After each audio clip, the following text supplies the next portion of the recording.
Hi, how are we doing? Today is gonna be my last everything I watched for 2024. It's a sad time for all of us, I know. The first show that I watched this month is Criminal Minds Evolution season 16. Yes, I finally made my way through the first Evolution season. I ended up giving this a 2 star because even though I really like the concept of the season, I like the idea of it, and I also obviously still love the characters.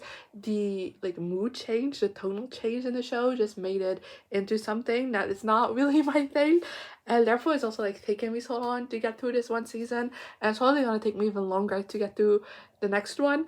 I haven't even started that. But yeah, then next we have That's a Raven season 2, which is a rewatch. I just I already talked about this in my last video.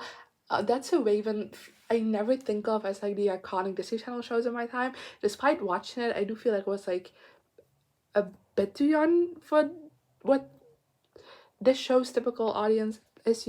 I was just starting to watch Disney Channel as this was ending, so I mainly watched it on reruns. And I'm always, I don't know why, but I'm so shocked at how much I'm loving this. I give this 4 stars again because I don't think it's a perfect show. I don't actually know if an old Disney Channel show can get 5 stars for me. I don't know, I've never tried, but I have such a fun time watching these. I think they're very funny and just so iconic.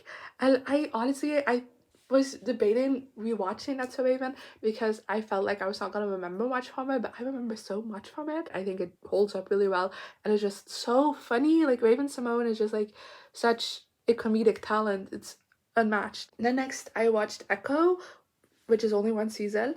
I always get behind on Marvel shows throughout the year, and then in December I try to catch up on them.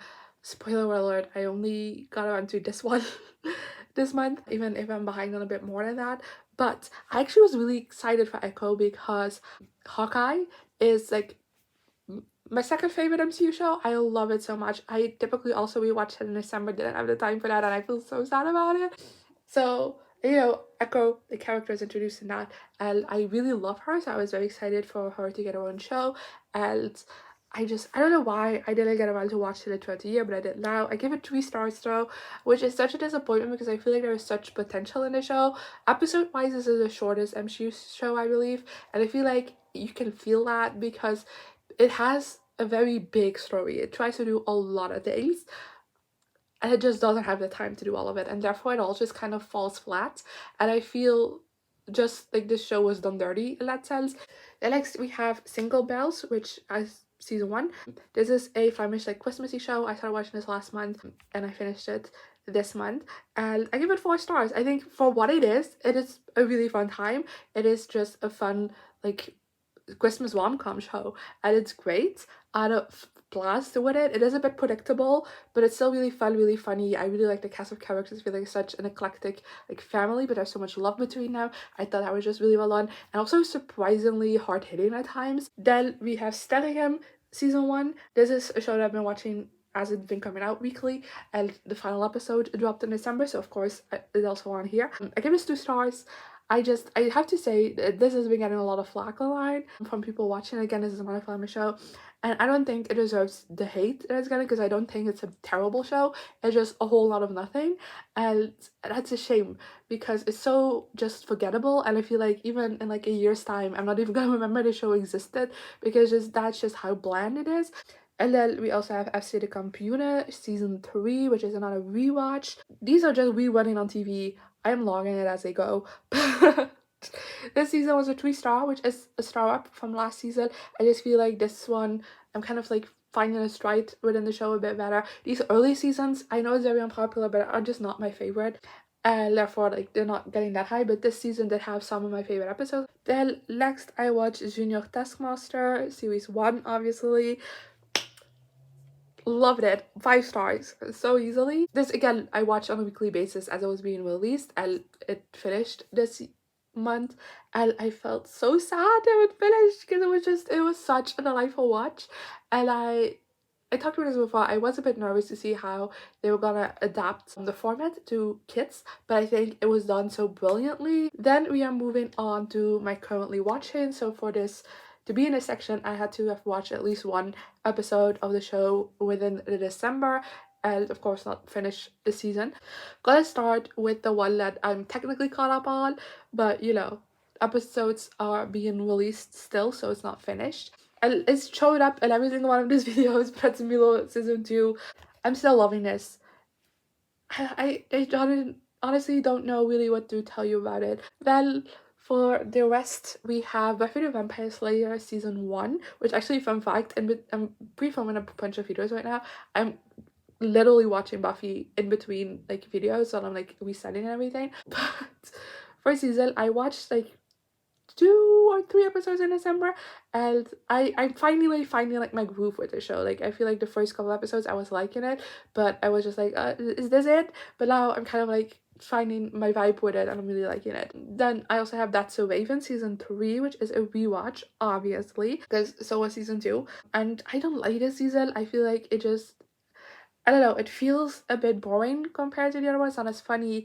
It's a very, very long season. Like there are more than 30 episodes, and it just feels a bit dragging at times. And I don't know, I feel like they've lost their groove a little bit with this one. Then we have FC Computer season 4, which again, a rewatch. Again, just watch this, it's on TV, only 2 episodes are there so far. It's fine. And then I did start X-Men 97 season 1, and it started. I have to say that. Even in my Marvel catch-up, this was the other show I needed to watch. It's not for me. And it's so sad because when this was releasing, I saw so much hype for it, and I was generally so excited for it, and I truly, truly understand why so many people love this show. But it just, I already noticed when like the first episode, I was like, this is not my thing. And then we are getting into the movies that I watched, our last section. Starting off with The Nonsense Christmas with Sabrina Carpenter, which came out in 2024, and I gave 5 stars to, obviously. When my queen releases a Christmas special, I'm gonna love it. It's not just because it's Sabrina that I loved it, I just generally thought this was really fun.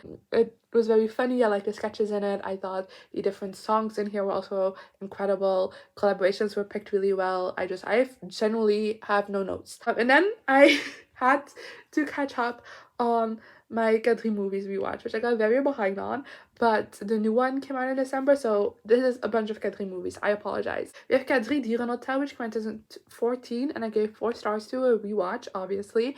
I just love this one. I think it is so funny. I think it's the funniest of the Kadri movies. It's not necessarily a favorite because I do have movies that are 5 stars early on, but I also just really love this one. I think it's the funniest. I think it has, the plot is maybe a bit thin. Then we have Kadri Love Cruise, which came out in 2017, which I give 3 stars to. This one, up until this point, like not including the new movie that came out this year, this is the only one that felt like a true musical, and I always get extra points for that because it just, more Kadri movies tried to be a musical and it just didn't work for me. The way it was incorporated wasn't necessarily my favorite, but this one is just perfect. Every transition into song is seamless. The choreography is great. I also like the story of this one. It's just that I think the acting is awful in this movie. I really do. I like, Kadri movies don't have the highest standard of acting, but yikes. Then we have Kadri Dans van de Farao, which came out in 2020, and I give 3 stars to another rewatch. When I first watched this, I actually liked it more than I did now. I just think the plot again is a bit on the weaker side. Again, this is one in which the musical element felt a bit forced at times. Like, not the transition into songs just didn't always work for me in this one, but it is still like a pretty like fun movie, still decent time.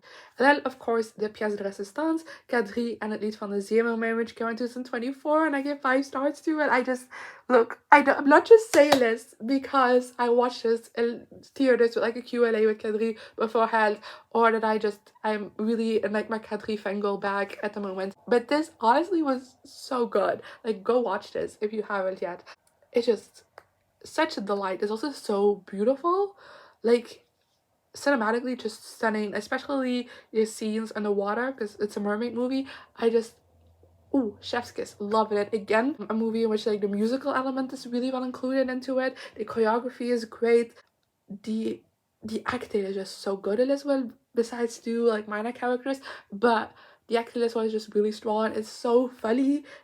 I cried while watching this a little bit. Just, I teared up a little. I honestly, I love it, and I can't wait to watch it again. There is one movie in theaters right now that I was just so hyped for. So I'm very glad that I got to see the Let's Wicked, which of course came out in 2024, 5 stars.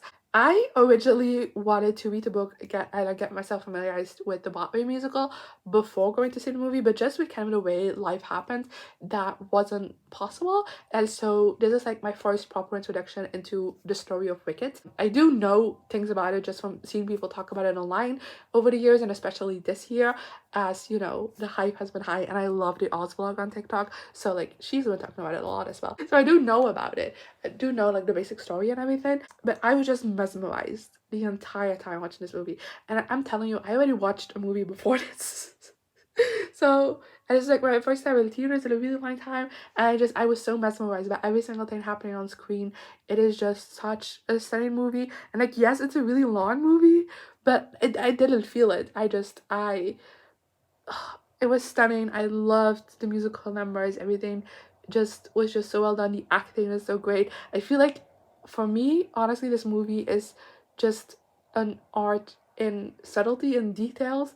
I feel like when it comes to both kind of just like things within the background or like different foreshadowing stuff, as well as acting choices made by especially Cynthia Erivo, but also Ariana Grande and like the rest of the cast, there's so many subtleties and everything, and it's just so beautiful. And I just, again, a lot of movie that I can't wait to watch again. And then the last movie that I watched in December as well is the last movie I watched in 2024. That is always one of my last watches of the year, and that's The Muppet Christmas Carol, which came out in 1992, and I gave 5 stars to a rewatch. Like I said, I rewatch it every year. It's my favorite movie of all time. It is perfection in movie form. I can't explain to you. I've always been obsessed with the Muppets as a kid, and even as an adult, I love it. I also love the story of A Christmas Carol. I think this is a near perfect adaptation of it. It also is just a near perfect movie, just like the visuals, to the musical element to it, the songs, the way it's incorporated, the humor, and it's also very serious, dramatic, sad at times, and it perfectly encapsulates the Christmas spirit as well.